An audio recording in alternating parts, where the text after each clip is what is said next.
This is Arsycast, and our special guest today is Akhavan. All right. Hi. Hey, bro. It's great to see you. Thanks for stopping by. Yeah. First question that I ask everybody, like I told you. Yeah. What is your favorite color? Blue. Why blue?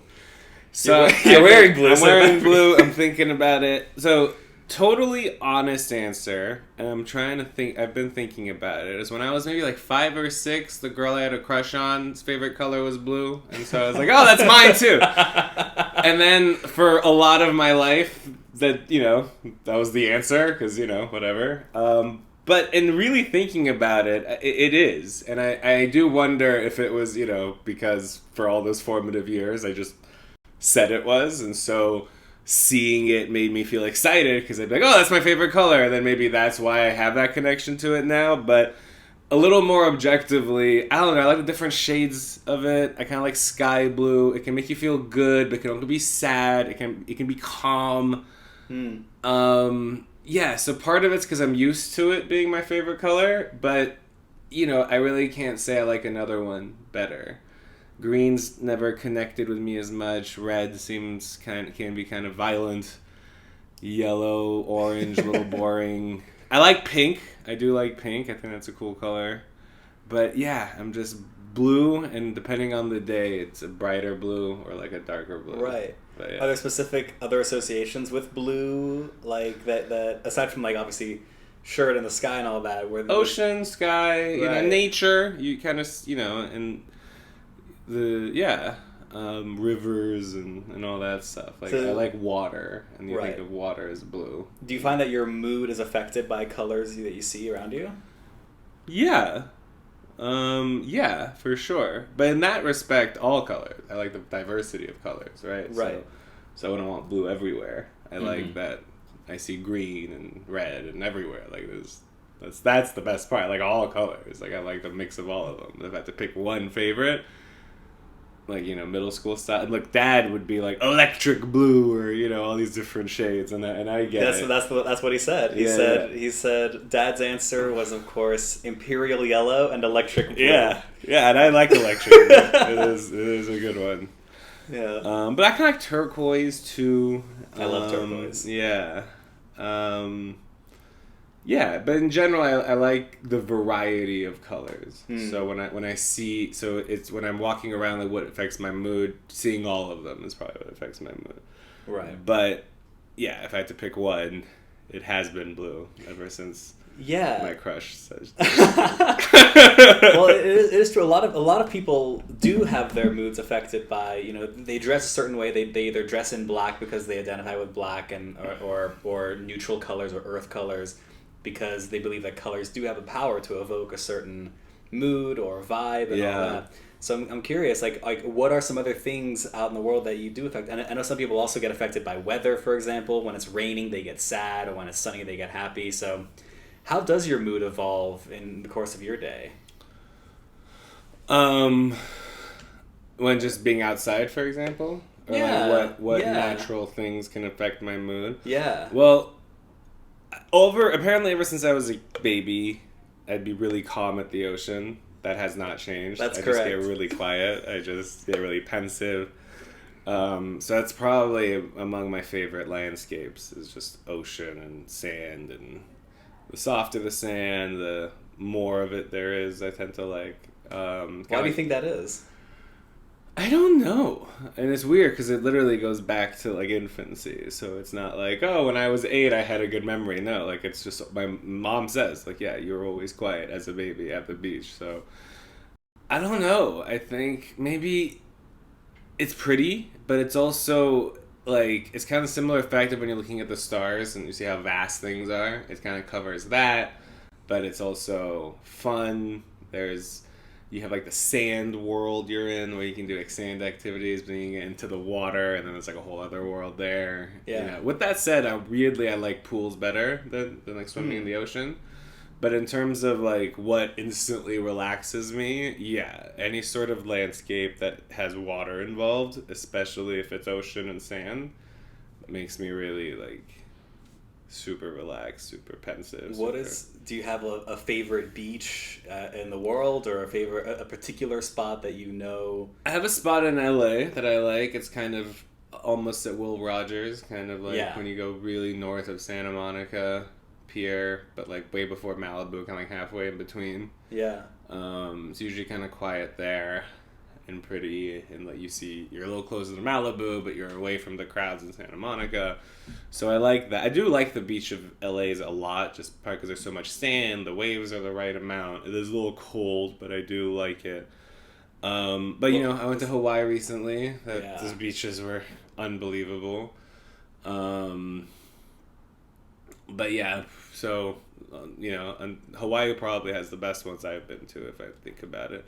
I guess is the sand like finer or more like, because I assume a lot of it comes from like the rocks and the volcanoes, or probably the ecosystem there probably changes, right? It's a little different. It's this one place in Maui, it was like kind of this clay colored sand, kind of like pinkish, which was really nice and really soft. Wow. And the waves are the right amount. They can be even bigger than Santa Monica, like really kind of scary, like really scary. But not Hawaii. Yeah, well, this was like Maui, so I mean, Hawaii waves can be like tidal waves. Of course, like the best surfing is there, right? But this is like like what regular people go with their kids. Sometimes it's like, you shouldn't go because the waves are really crazy. And me and Mom, we went in and got tackled hard twice each by these really harsh, like I don't think you see in Santa Monica, but like maybe twice as high and aggressive. Yeah. So it's fun. It's like the right balance of danger, and then on other days it's a little calmer. But and the temperature is also helpful. And of course, LA and Hawaii share the Pacific Ocean. Yes. Because I was realizing the other day, like I don't really know much of the Atlantic Ocean in terms of beaches. Yeah, like west coast of France. Yeah, like exactly. Bordeaux, I think. I think I've seen it but you're right. It's not like the Mediterranean. Right. Like the French like to go to the Mediterranean. Right. Atlantic is kind of like it's cold. Yeah. I think Hilton Head though is the Atlantic. Hilton Head. Oh, sure. Like Florida, and like South Carolina, Georgia coasts. Yeah, well, Florida, you know, it's Gulf of Mexico. I think there's the Gulf too, and the Keys and all of that. Yeah. But yes, I think that clearly feeds into the ocean. Whereas I think Hilton Head is like pretty much like. Yeah. I think that's why I want to go to like Saint Simon's Island in Georgia, and like those coastal islands off the coast of Georgia. Because I was thinking about it, I was like, why didn't we go? I was like, oh, well, because we grew up at a time where we probably. Well, we did go to Hilton Head. Yes, a couple of times. Once when we were kids, and then when we were in high school. But I think we just chose Hilton Head. But that was like a vacation. That was like a trip. We weren't like among the families who would like regularly spend 4th of July on like like Jekyll Island, Georgia. Right. No. Well, we'd usually be in Europe during 4th of July. Yes, exactly. We would be in Cannes in the Mediterranean Sea, which I was thinking about, by the way, and I wanted to share this with you. Is I was realizing. Because you know how Cannes, because we know Cannes well. Yeah. It's got to travel there. Our grandfather had an apartment there. Yeah. And that whole thing. In California. Which we got to talk about. Because we've been looking for ways to like tell his story and all of that anyway. Totally. But largely what I was talking about with regards to the beaches in Cannes is that first off, I think I'm realizing that the word plage is like triggering for me. Because I associate it with this like overcrowded, like narrow, like Cannes beaches where everyone's in Speedos and everyone is like, you know, sunburned, pasty, Speedo wearing, like big like parasols like pushed next to each other. It's either that, or if you're in like the Carlton or if you're in the Majestic hotels, it's just like rows and rows of like beach lounge chairs on a dock. Yeah. Not even on the beach. Yeah. And it's like 40 euros for a towel. So I was realizing that like I'm probably less inclined to go back to a French beach anytime soon. Like, I'm much more... Yeah. Like, I have a much better association with, like, playa, for I was example. about to say, playas are great word. Playas are great. Vamos a la playa. Who Vamos doesn't a la want to go to the playa. But I do not want to go to the plage. plage. Yeah. That's funny. You know how to say it in Italian? Tell me. Spaggia. Spaggia. Yeah. Wow. Wow. Threw an S in there. Threw you off. Spaggia. I'm pretty sure. Yeah. But yeah, I mean, I get it. I don't think I had as much of a negative connotation with Cannes or the beach as you. But that said, I do agree. I remember one thing I love about LA is oh my god, there's so much sand, there's so much room. You can have everyone in LA could conceivably fit on the beach at the same time. Yeah. You know, like if you go up and down a while, but it's really wide. Whereas Cannes, it's really nothing. It's really like tiny. I picture like 10 feet of sand. It's obviously more, but it's really tiny. So yeah, I think and so much seaweed and shit. Yeah. Well, to be fair, I also I remember going to Nice a few times and associating the Nice with rocky beaches. Yeah. So the fact that Cannes had sand, I was like all about it. Yeah. But yeah, it wasn't until my like 20s that I realized what beaches can be. Where no pun intended. Literally no pun intended. But no, I did. I noticed that, you know, like they can be softer, they can be more, the waves can be more fun. You know, things like that. So it can be tropical. It can be in a city. It can be. Yeah, I don't particularly love the Cannes beach. Like, if I went, I would probably do the whole Majestique thing that you did just to say, but I wouldn't enjoy it as much as just getting a towel and going to Santa Monica. The attraction of Cannes is the Croisette. It's probably the best but boardwalk. That's not the way it used to be. Great. It used to be like, you know, like. I don't know. A lot of things used to be better, and this is kind of one of those things where you used to have genuine, like, street performers and caricature artists and, like, the people, right? Like, yes, making money on richer people who were staying at these hotels, but, I don't know, maybe because I was younger, or maybe just because the times were different, it felt less gimmicky, and, you know, nowadays I feel like, I don't know how many, you know, license there, I don't know if people, like, yeah, it lost its kind of authenticity, you know, of like the people. Which, by the way, you know what does have that kind of people doing and being active part of beach is Rio. Rio is really fun. Rio, like you walk down Rio and you know, people make these really artistic sandcastles, like huge, like villages made out of sand, and you tip them, and you know they make, you know, that's. I don't know how much to necessarily make, but it's like a tip jar. It's like, it's art. It's like street art, but made out of sand. Right. I haven't seen that once in LA. But yeah, that's fun. They also bring you out drinks. They'll like, they'll cook for you. Like, you know how we have like taco stands and like, you know, they have that, but on the beach. And it's just people like just set up. They've got, you know, they bring you, like I said, caipirinha and whatever. But it kind of has something that I feel like a lot of, like Cannes and other places have kind of lost, like in becoming more corporatized a little bit, or you know, so that energy I noticed more in Rio, but it used to be in Cannes. Yeah, and also more of a pattern, right? Like in Cannes, you know exactly who's there in May and who's there in June and July and August. Like, May is all the film people. It's in May it's the festival. In June it's the Euro trip people, the European travelers. In July it's the Persians. Yeah. And in August it's the Arabs. Yeah. That's usually how it shakes down. But talking more about travel, because I know that's such a big thing, you know, that you love to do. Yeah. And you have a long and growing list of places that you like to travel. What is currently on the docket for you to explore, and how do you arrive at choosing what place to travel to next?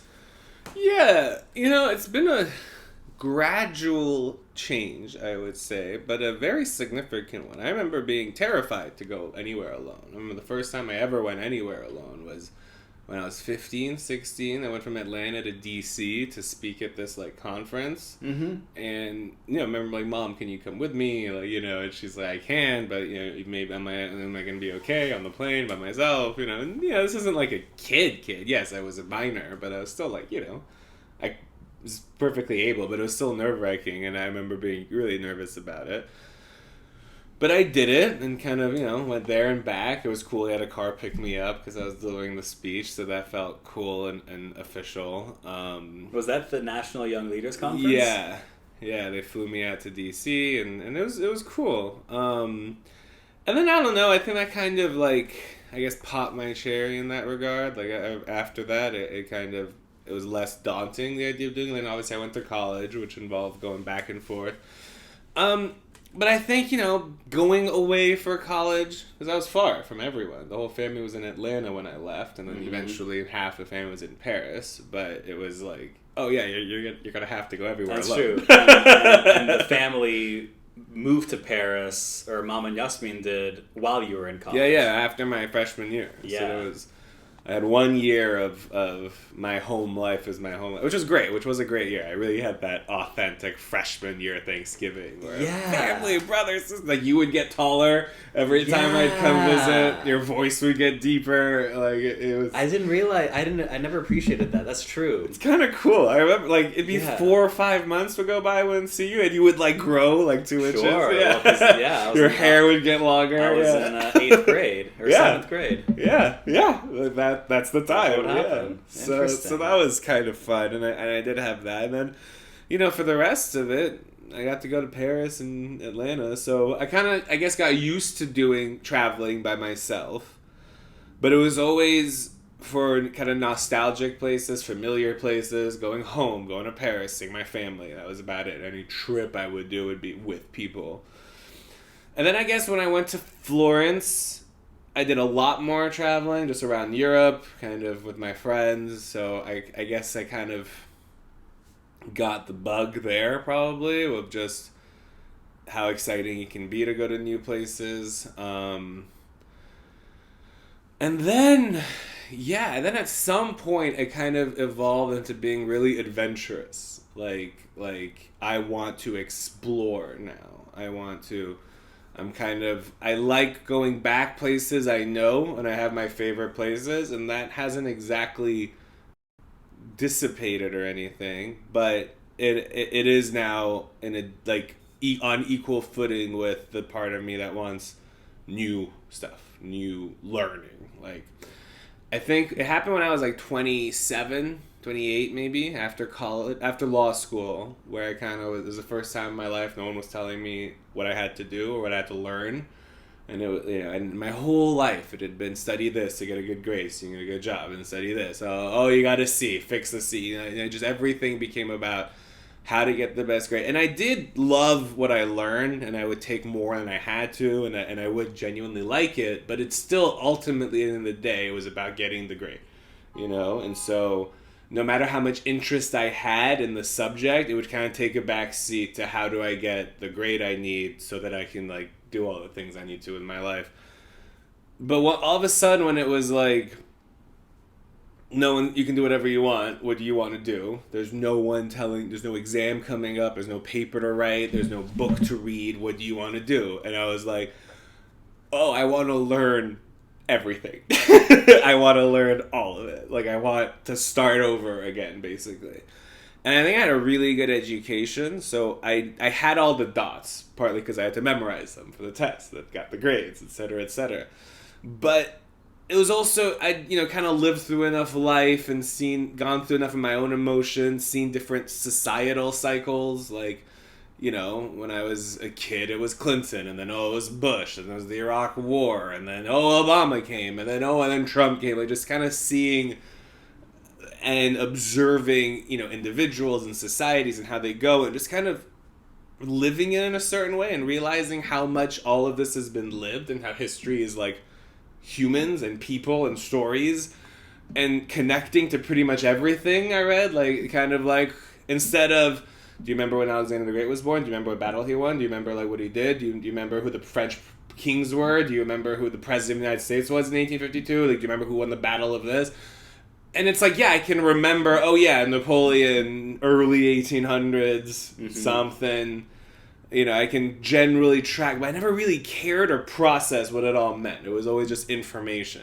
And then all of a sudden I was like, no, wait, what? Wait, Napoleon was this guy, this soldier who took over France and became Emperor of France and then took over all of Europe almost? Like, this is insane. And that's just like one of many stories. And so when you add the places they went, and realizing that so much of the world, you learn about what happened in these places by going to them and kind of just seeing how the story...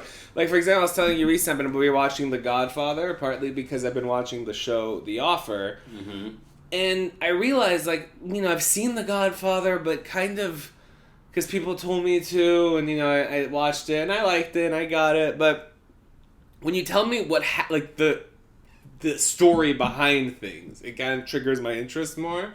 So when I go to small cities, I'm like, oh my god, this is what happened,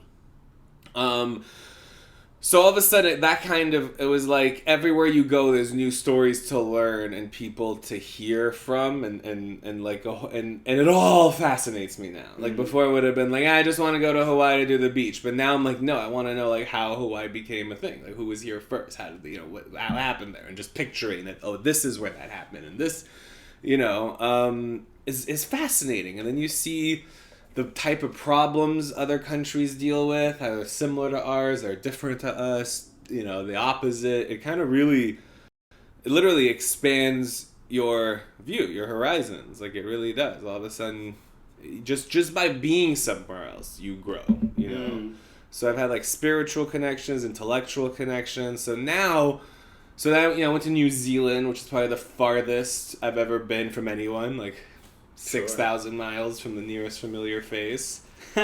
And not only did I go, but I rented my own car, drove on the wrong side of the road, and drove 3.5 hours away from the city to the middle of beautiful nature, but totally alone. I hated nature growing up, but I loved it, and I learned all about New Zealand and their culture, and how the Maori, who were indigenous there, are still kind of in touch with the current government, and there's a coexistence between those, the tribe, and the respect the country still has for nature and things like that.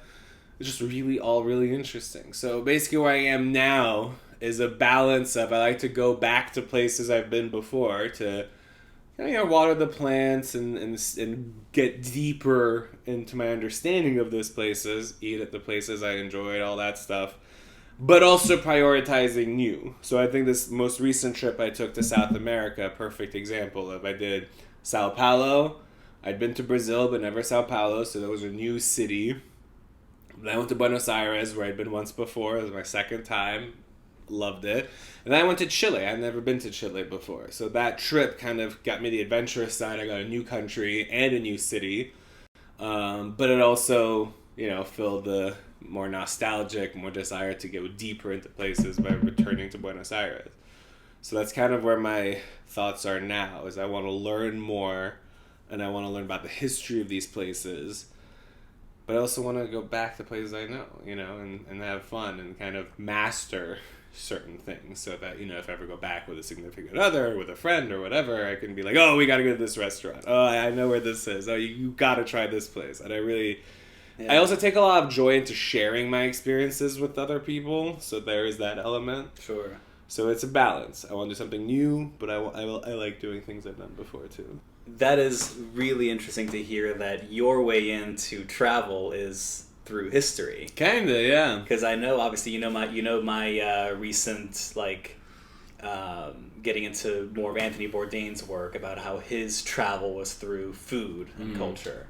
And I know for me, a lot of it is through photography. I know I want to take pictures of places around the world. I would love to see, I hear Budapest is really beautiful. I would love to take pictures on the streets of Budapest, for example. But you come from a historical background, and so the way you contextualize your surroundings, is through world events. Not only did you study world events in high school and in college, but it's become a big passion of yours. And one example is when we get to visit Paris, for example, and we see the street names, for example, like who was General Foch, who was Charles de Gaulle, and then I know that you're very passionate about Marquis de Lafayette. Yeah. So there's these characters, stud. but zooming out for a bit, when did this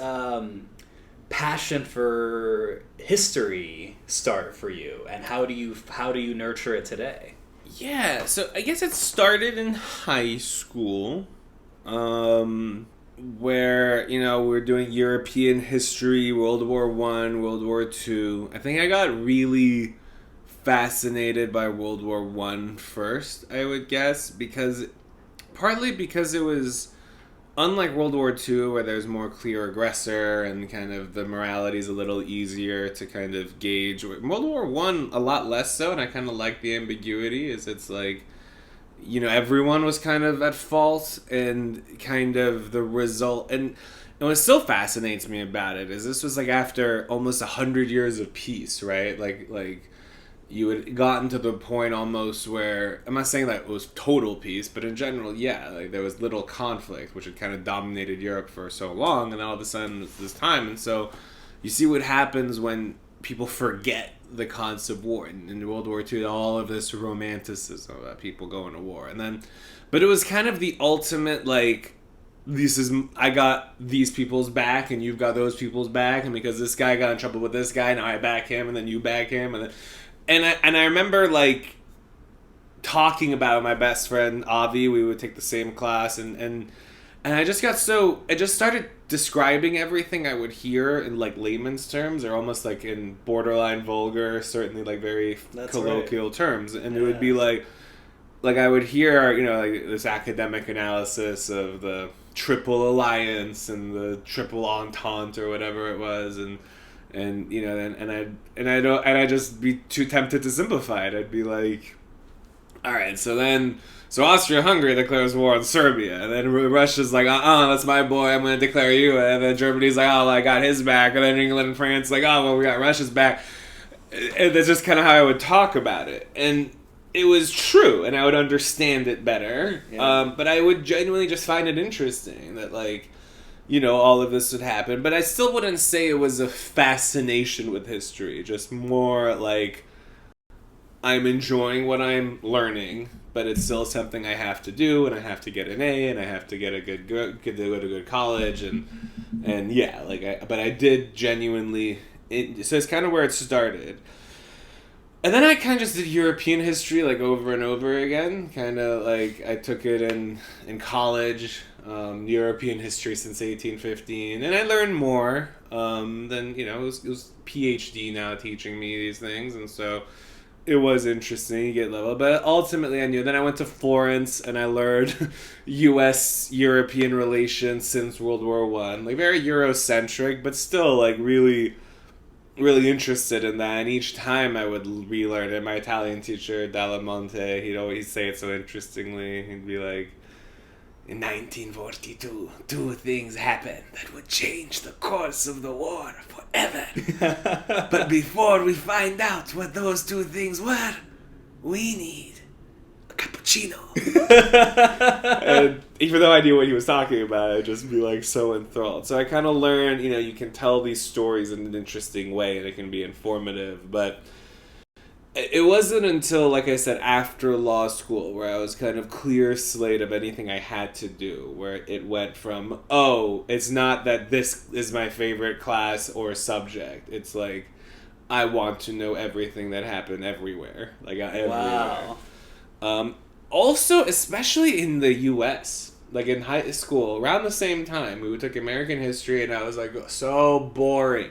I remember thinking, like, I had a good teacher too, and I remember just being so, like, American history is nothing's going on, and European, you have all these, like, countries, and they're fighting, and, and they're avenging each other, and the U.S., is exploring, and the, like, things like that. But then, kind of through constitutional law and stuff like that, I got really immersed in American history.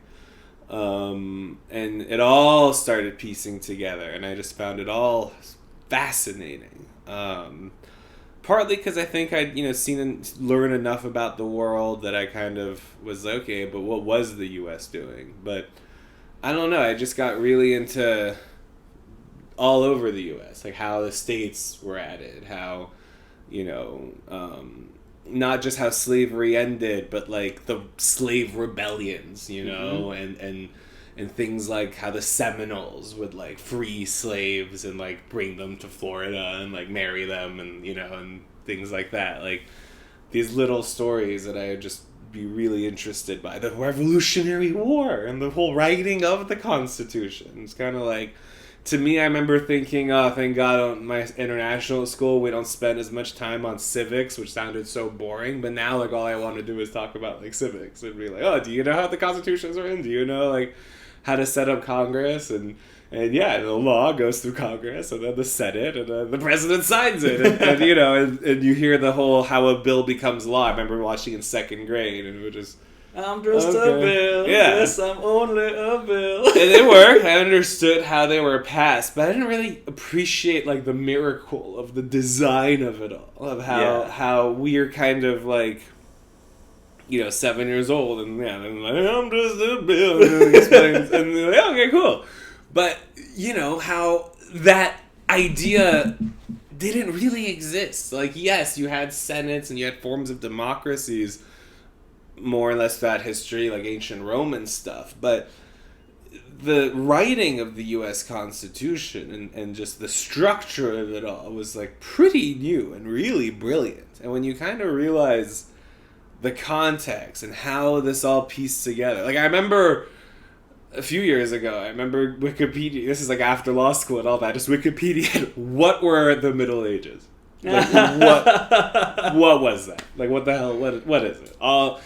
I remember studying a lot of... So we studied, like I said, really good education. I would learn history, geography in French in middle school. You know? Like, I didn't have to memorize U.S. presidents. I had to memorize French kings. Yes. You know what I mean? Yes. So François Premier is my favorite one because he was his own. It was easy to remember him.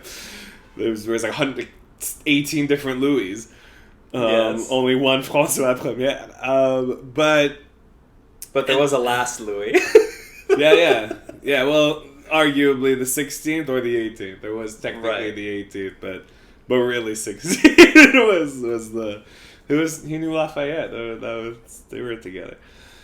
But yeah, so I knew, and we learned about the Crusades and the 1,000-year war or whatever between Muslims and Christians, and how basically a lot of killing, not much converting on either side.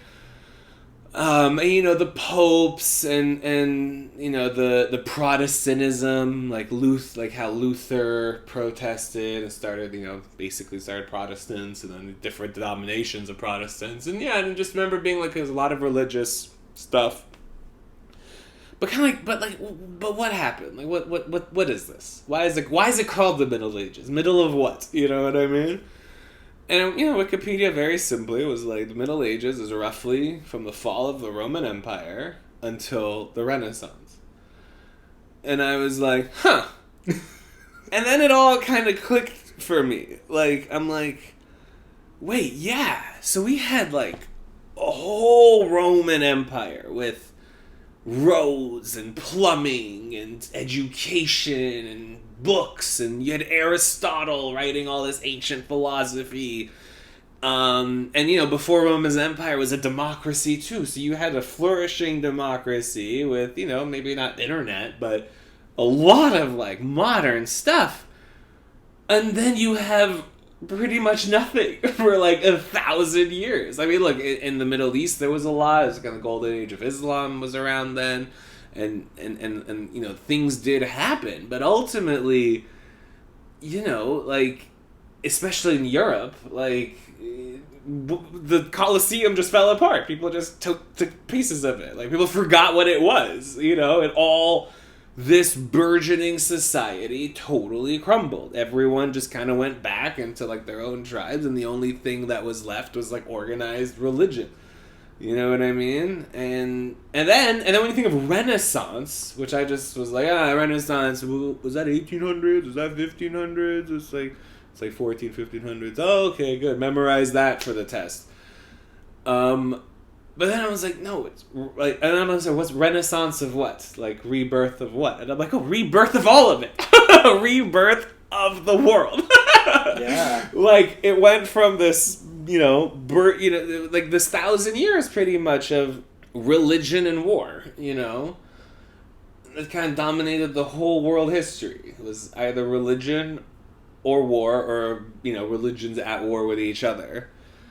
Until literally, like, the Medici, in their quest for power over Florence, right, kind of just dusted off the old philosopher books, like the Aristotle books, the Platos, the Socrates, from hundreds of years before, and they just dust them off the shelves, and people read them, and they started funding the arts.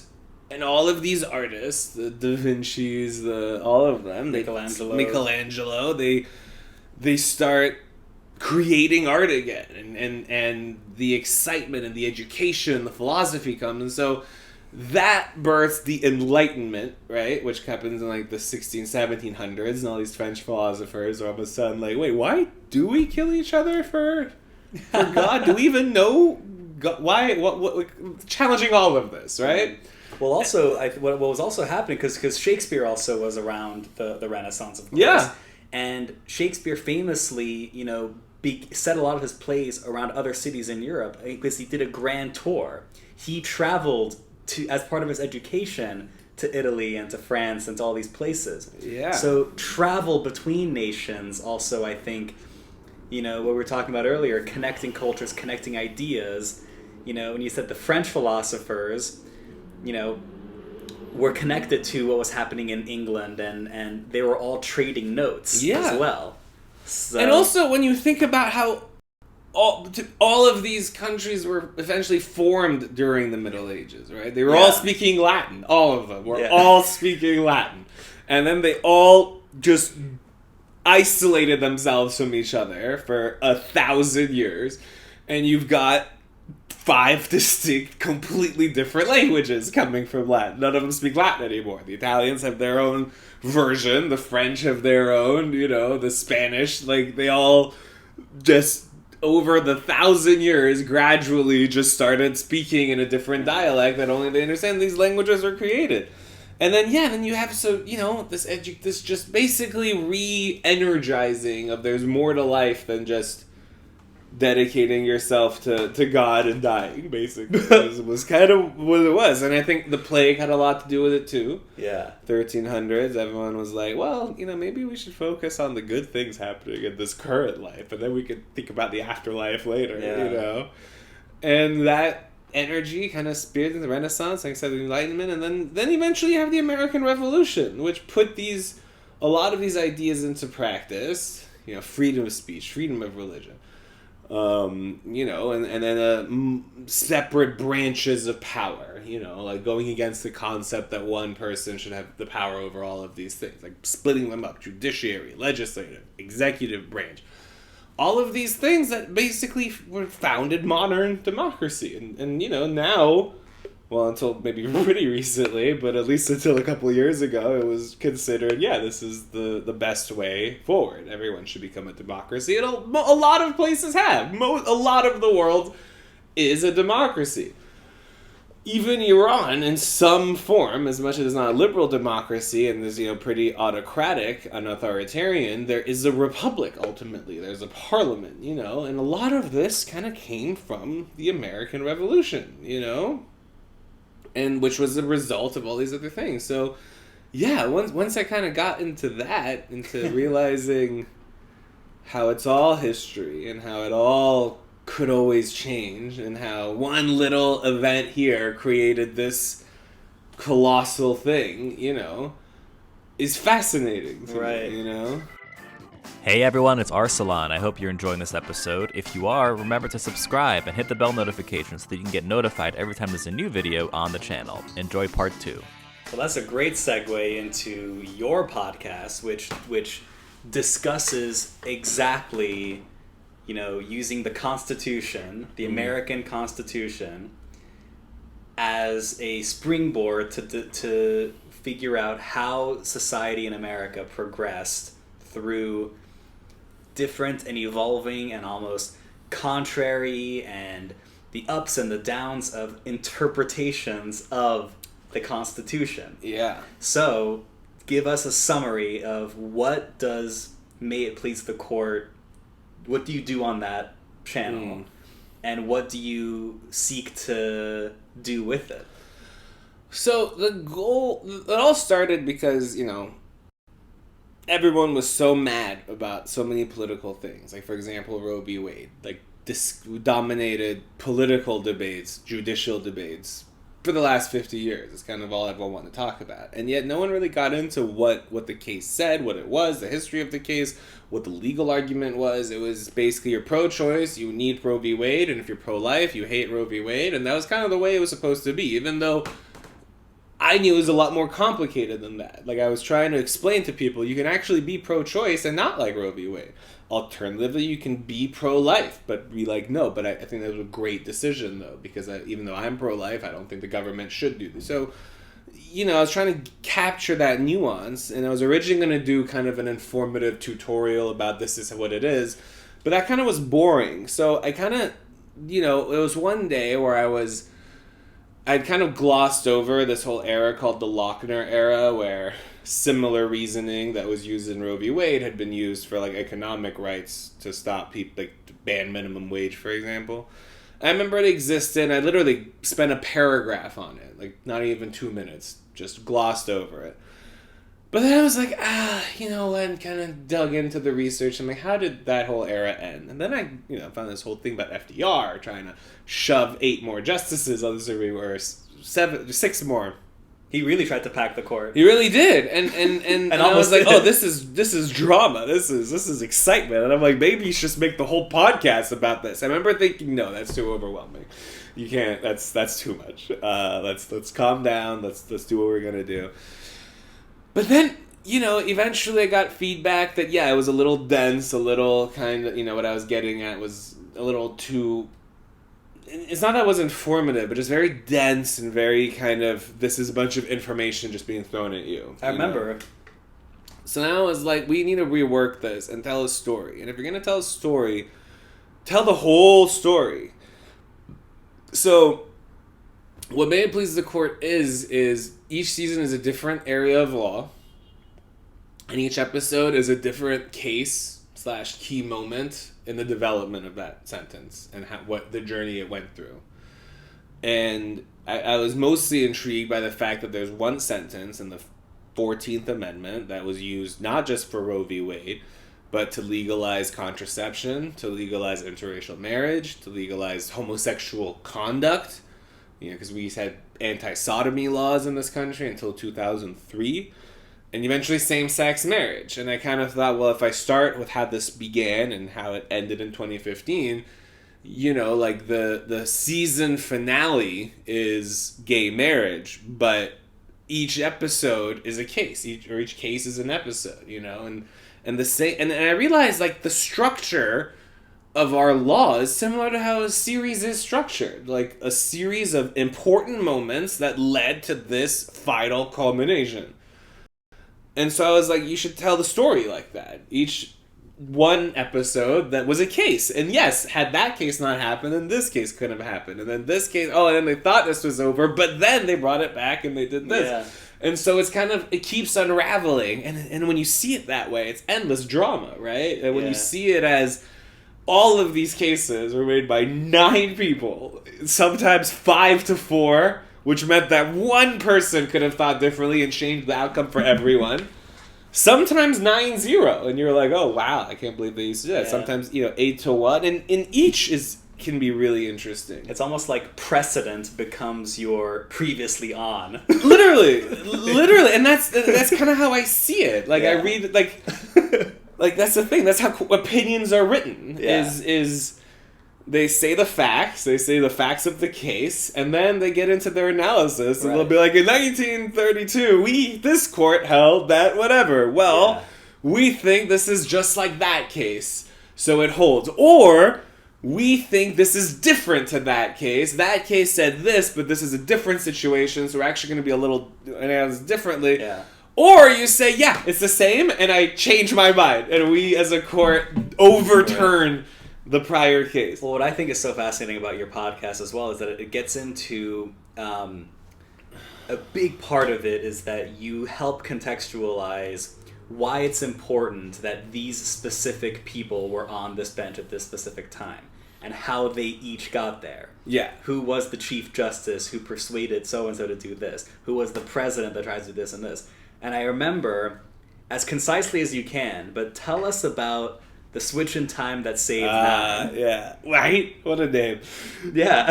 that was kind of the moment. That was actually when my moment of, oh, you need to dive deep and tell all of this instead of glossing over was finding out about that, where, look, in a nutshell, the Supreme Court had determined that this language in life, that no state shall deprive any person of life, liberty, or property without the due process of law. That's the due process clause. That is what that word liberty effectively is what's been argued includes a fundamental right to privacy, which, means women have the right to choose an abortion, or at least that's the current law under Roe v. Wade. This was similar reasoning, but 100 years earlier, that said everyone has a liberty to contract for themselves. Mm-hmm. Therefore, you can't have any sort of regulation of business. So you can't have minimum wage. You can't have any labor laws. All of these things that we have now were unconstitutional at one point, kind of starting with the interpretations and with this Lochner arrest in early 1900s. That, when the Great Depression happened, FDR came in and basically had, he had a New Deal, literally called it the New Deal, and it was going to require a lot of economic regulation. But the problem was most economic regulation was unconstitutional. So, the Supreme Court was divided into 4 horsemen, which is fascinating. Literally, the press called them the 4 horsemen. They were diehard conservatives, were always going to vote for the liberty to contract and against FDR all the time. And then 3 liberals, the 3 musketeers, they called them. And then 2 swing voters, the Chief Justice and this guy, Owen Roberts, who's most important for this story.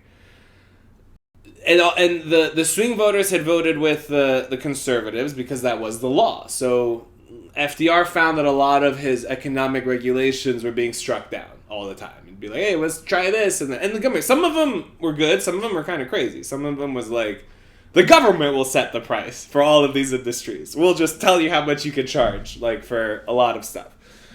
And, those are struck down along with it. So finally FDR had enough. And after winning re-election for for entering now, I guess, his second term. Yeah. He also had all of Congress. He had the Senate, everyone was on his side. So everyone could do whatever he wanted. But the Supreme Court is in the way. So he said, I am going to add 6 new justices to the Supreme Court.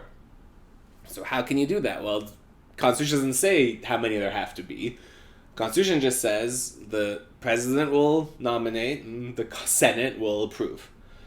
So, you can have 100 if you want, as long as the Senate approves. There's no set limit. It's just informally been 9.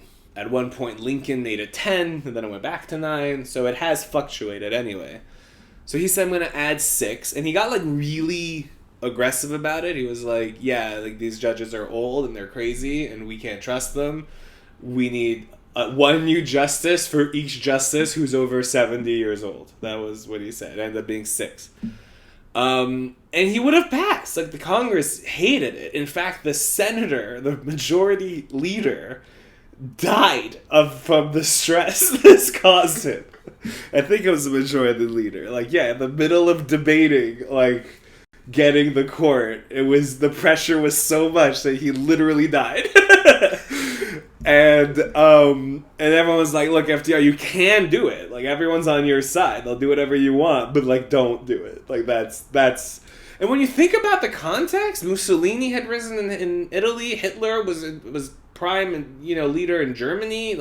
This was the peak of his power. He'd already consolidated power. So dictatorships were growing, all of this stuff. So, and we weren't immune to it either. He was literally about to do it until Owen Roberts changed his mind.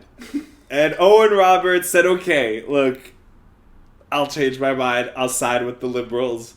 You win 5-4 now on all of these cases. So the Lochner case was overturned, which meant that the liberty to contract was overturned, which meant that the government was now allowed to constitutionally regulate business.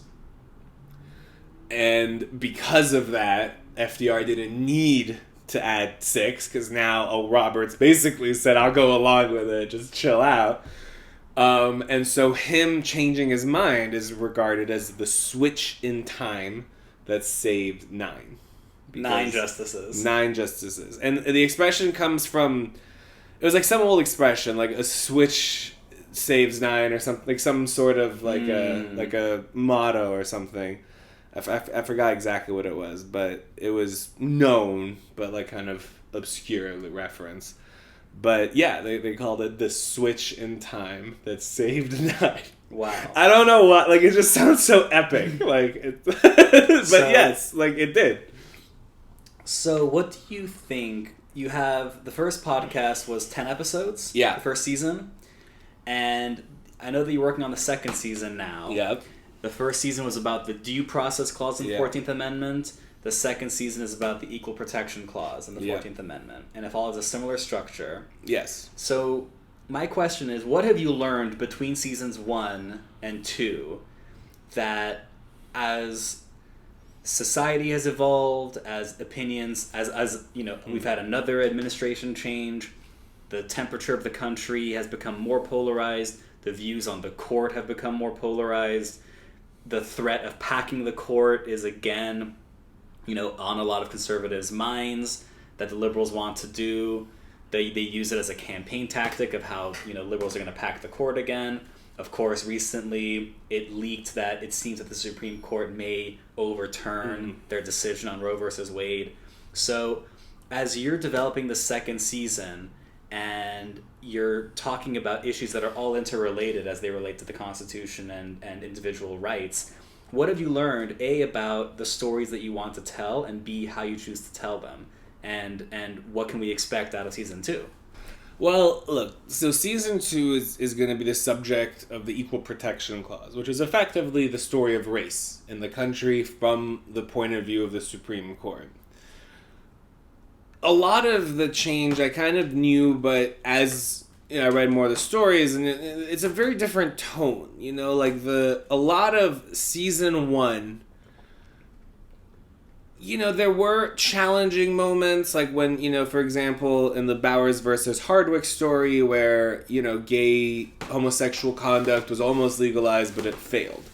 And when you're describing, what happened into the gay community in the 80s, it is a somber tone. But ultimately, with kind of a happy ending, eventually love wins as the final story. And even, with controversial things, I try not to bring my opinion of anything into the story. I try to be as objective as I can and let people make up their own minds. To the extent I bring a bias, I try to make the bias in favor of the story, of what it is. The drama. Like, yes, and this person thought she'd lose, but then she won, and maybe that's good for women's rights, or maybe it's not, like, depending on who it is. But I try to make it, about each person, what they're up against, and the result. So there was, and it worked a little easier in season 1 to kind of say, look, because I had a different angle to everything. It was, forget how you feel about abortion, forget how you feel about same-sex marriage, forget how you feel about homosexuality. This is the law. This is what the law said. The question for the court is, does the due process clause protect same-sex marriage? Not is same-sex marriage right, not is abortion right, but what can the government do? So I was able to kind of frame all of these emotional issues as, in a different way, in a non-controversial way. Even people like Clarence Thomas, who I personally tend to disagree with, I didn't find it too challenging to explain his side, because for these purposes, his side is not anti-gay marriage. His side is anti the due process protects gay marriage, right? Mm-hmm. So I kind of framed it as these are the originalist perspective. This is the more liberal perspective. And I try to be honest with how it came about. Like, it's not like, yes, the Republicans chose Clarence Thomas because this is how he approaches the Constitution, which is consistent to their views. So there's a sense of pragmatism / cynicism in the motivations of all these people on the other side too. Oh, the Democrats like justices who will, interpret the Constitution more in the spirit of the law and will kind of recognize fundamental rights even if they're not specifically written enumerated. But either way, yes, it fills their political goals of the time. So I try to address that too. But it was a little easier to kind of be objective and say, hey, look, if this is a viewpoint that sounds bad to you, let me remind you that we're talking about what the words say and what they mean. We're not talking about the issue itself. But Season 2 is very different. Season 2 is hard not to see the court as the villain in a lot of the times. Because you're dealing with, not just slavery, but, being told that African Americans don't have rights, inherently, and can't have rights. Things that you really can't be objective about and really are way worse than people might even think, and the ramifications of those decisions. So it's a lot harder to kind of be like, all right, so I know you might not agree, but here is what the side, because here it's like, yes, this is really evil stuff. And I still make the effort, because the promise of the podcast is I will be objective and tell you what happened so you can form your opinion. I do still provide the context, etc. But it is way harder to read a lot of this stuff, and especially when you know the consequences of all of these cases and what it meant and how so much of our current issues come from these cases, these moments that could have avoided all of this. But you also kind of, and I think the biggest thing that I learned in Season 2 that was never really explained, and I think is really, really, really important distinction, and frankly, it really surprised me, was the difference between ending slavery and giving equality. We kind of assume all the time that those are the same. Mm-hmm. That, and they were free and made equal. And partly that's true. The 13th Amendment freed the slaves. 14th Amendment provided for equality. Passed around the same amount of time. But the amount of people in the 1800s at the time, and the number of issue that this was, of it's one thing, it was really two different things. It was, do you believe slavery should end? And do you believe in equality among the races? And while there was a good amount, maybe half, let's say, of people in the country who were like, no, we don't like slaves, many of them were not pro-equality. And you realize that gap is huge. The gap between not only do I want slaves free, but I want them treated like all of us. You would think that goes hand in hand, but it didn't. In fact, that kind of separated what was called a moderate view, like say a Lincoln type of view, from a radical view. The radical Republicans there was a group called Radical Republicans, and they were radical because they were the only people who believed, I don't just want to end slavery, I want them treated equally. I want them represented everywhere. I want African American politicians and judges everywhere. All society equal. And realizing how many people who were anti-slavery did not buy into that. And it was most people. I would say, of the people who didn't like slavery, most of them I don't think were on board with full equality. And you'd see that in these debates, and the way, people would argue with Lincoln, in the Lincoln-Douglas debates. It was, and when you apply when you see modern issues and you see, he's soft on this, but this is, same kind of thing where the political calculation. Like Stephen Douglas would say, look, if I make this just about slavery, he might have a chance because a lot of people hate slavery. So my best chance is to push it and say, he doesn't just want to end slavery, he wants equality. Make him sound like he's radical. That was the tactic of the time. It's a familiar tactic. Yeah, that's the thing. It's a cringingly familiar tactic, but it's a distinction you don't ever think of or anyone really talks about. Like, wow. the willingness by many to end slavery without the willingness to make people really equal. Like that one was considered a mainstream issue that you could be 50-50 on. And the other was, no, only a fringe group of radical Republicans believe this. So do you want to be radical like them, or do you want to just end slavery and with the understanding that there is no equality among everyone? There's a line in the movie Lincoln towards the end where they do actually lean into that distinction ever so subtly. Where, despite Lincoln successfully having ended slavery, there's a line that Daniel Day-Lewis says as Lincoln to one of the black soldiers or something, along the lines of, I remember, it's like, oh, I suppose I can get used to you. Something like that, Something along those lines, where it clarifies that even Lincoln himself may not have been, may not have bought into the principle of equality between the races, despite his, profoundly important success in ending slavery. Yeah, he did. Which wasn't his original plan either. His original plan was that, he's... And it's interesting because on the one hand, and it's fascinating, especially for nowadays, right? Like, on the one hand, he doesn't have the views you think he should. He didn't have the views of Charles Sumner, and who were right.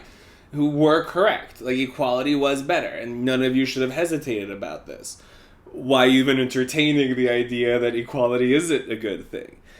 And yet, he achieved more results than any of them ever could because of that. So it's like, so that's the kind of question is, do you at what point do you compromise on the goal in order to make actual change, right? And I think Lincoln was very pragmatic. Like I said, his goal was limiting slavery originally. Was we have slave states, let's have no more slave states. That's all I'm asking for. Like, if we have new territories, let's make those free. But sure, Georgia, Alabama, all of you guys can keep your slaves because I'm not a radical. I'm not going to tell you have to end slavery. And that was kind of his attitude. But yes, when we add a new state like Kansas, I advocate that there is no slavery in those states. But then the Dred Scott case came out, and that's episode 1 of season 2 is called A House Divided. And it's from his speech where he says a house divided against itself cannot stand.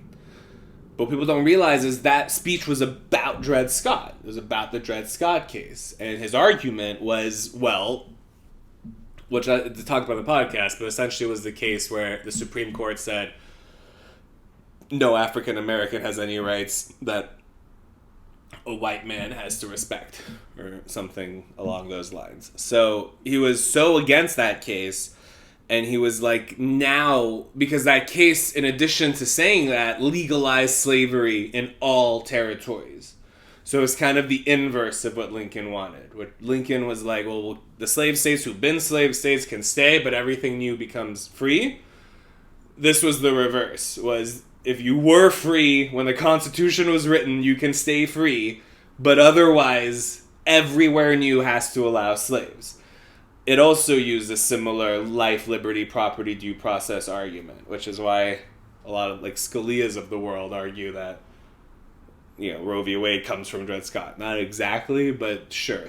In terms of and also Dred Scott, there was no 14th Amendment, but the 5th Amendment has a due process clause. And it's kind of what he used to say you're depriving someone of property by banning slavery in these areas. Yeah. So anyway, so Lincoln was like, okay, so he's made slavery legal everywhere except the places it wasn't. How long before he applies this logic to the whole country? And so he's like, he's about to make all of us slave states. and we can't. It's over. They pushed us to the point of no return. Either we are a country of all slave states or no slave states. Wow. And that because a house divided against itself cannot stand. Like, that's what it. So he started campaigning for senator of Illinois against Stephen Douglas. He lost. Then ran against Stephen Douglas also for president. Also, by the way, Stephen Douglas had courted Mary Todd, who became Mary Todd Lincoln. So there's like the personal drama there too. But yeah, he wins. And look, but also another thing that also no one thinks about is that, and to be fair to, the pragmatic side, when you look at it, and also this is why history can be fascinating, right? Especially when bad people make stupid mistakes, I kind of love seeing that. And when you realize how the whole seceding from the United States in the first place is what allowed us to abolish slavery, it's like the best irony, you know what I mean? I was explaining this to my friend in Argentina recently. She didn't know this at all, but I was like, there was... In order to have a constitution of the United States, Congress has to pass the amendment by 2/3, and 3/4 of the states have to ratify it. And the cold hard truth is that was impossible in 1860. Like, it was just never going to happen. It's the same way as... Given how many states were in the Union at that time. Yeah, I mean, if right now I said, hey, what do you think the odds are? Well, frankly, if I said now, what are the odds that we have any sort of constitutional amendment? A constitutional amendment that says we support oxygen. I think that would fail. But let's take it more controversial. Like, they say repealing the Second Amendment. Like, do you think that has any chance at being ratified by the legislatures of 75% of the states? Like, similar level of never gonna happen. How many would that be? 32 and a half? 32 and... Yeah. So 33 states would have to sign on to repeal an amendment. Yeah. Yeah. Which is also why the whole prohibition thing fascinates me. Because that we did. The idea that the country was on the same page about anything shocks me. Let alone about alcohol. So when it comes to the states that were part of the Union... before they seceded, it was very unlikely that the bill... Borderline impossible for... By the metrics of the United States, for 3/4 of the states to vote to end slavery. And it couldn't have happened. Well, that's the thing. Like, and if you think about it, no matter what Lincoln could have done, and this was before term limits, right? So he could have won every election for 30, 40 years. And maybe he has a federal law that banned slavery. Sure, could he do that if he had the, maybe. Although the Supreme Court may have tried to strike it down. But yeah, there was legal ways he could have ended or abolished slavery. But they were all fragile. Like all it would have taken would be one political victory for the Democrats. And that was be it. That they would reverse everything. The same way, they reversed... Trump era reversed a lot of Obama stuff. They didn't reverse Obamacare, but could have. But for McCain, they didn't. But, that's kind of what it would have been. Like, you can ban slavery, but someone else is going to come and legalize it again. So the only permanent solution is a constitutional amendment, which, like I said, was impossible until...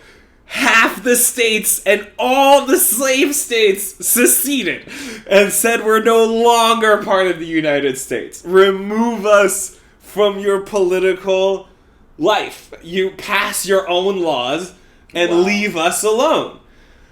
Which left the Union Which states. only left the Union states. And in podcasts I talk about how the radical Republicans, the approach, right? Like Lincoln was...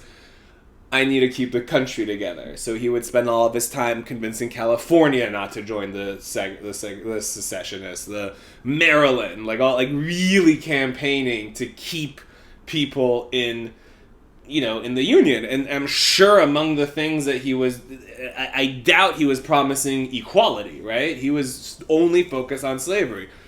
Whereas the radical Republicans, they would be like, nope, these Confederates are traitors. We should kill them. We should take over their lands, and we should give them to. We should free all the slaves and give the lands to the slaves. Like, and they should be treated like conquered territories. They don't get to come back. They left. They're enemies now, and we will crush them with our army and make them do whatever we say. And they have no political power, and we, to which Lincoln was like, if I do that, then the other states are going to join them. So we need to focus on getting this war won, like both keeping allies, getting, having an army, and then, the war went on, and It was literally millions died. But he got his amendment through. He got Congress to pass the 13th Amendment, and he got all the states to approve it. And then he made the readmission of the southern states contingent on that. And in Lincoln, they say, okay, we surrender, but you got to hold off on this whole 13th Amendment thing, all right? We won't spread slavery, but you got to... And he's like, no. You want to come back to the United States? The United States no longer tolerates slavery. It's over. You weren't here. We had the vote. You weren't a state when we had the vote because you chose to leave. Because you left. If you look at the electoral map of 1864, the whole South is its own color, as Asterisk did not participate in this election because they didn't. Yeah. And they lost the war, and they came back, and that's really the only way you could have practically done that. You know. So where can we find your podcast to learn all of this stuff? It's on Apple, Spotify, TuneIn, most of the podcast platforms. It's called May It Please the Court. The production company that I have behind it is called Untwist the Facts. So our website is untwistthefacts.com. You can go check it out there, or just search for it online. Very exciting. Yeah. We have to wrap this one up today, but I hope that you'll be back to promote season 2. Yeah. Talk more about the Equal Protection Clause and I want to hear you talk about Lafayette as well. So we'll catch you next time. Thanks again for stopping by, bro. Yeah, man.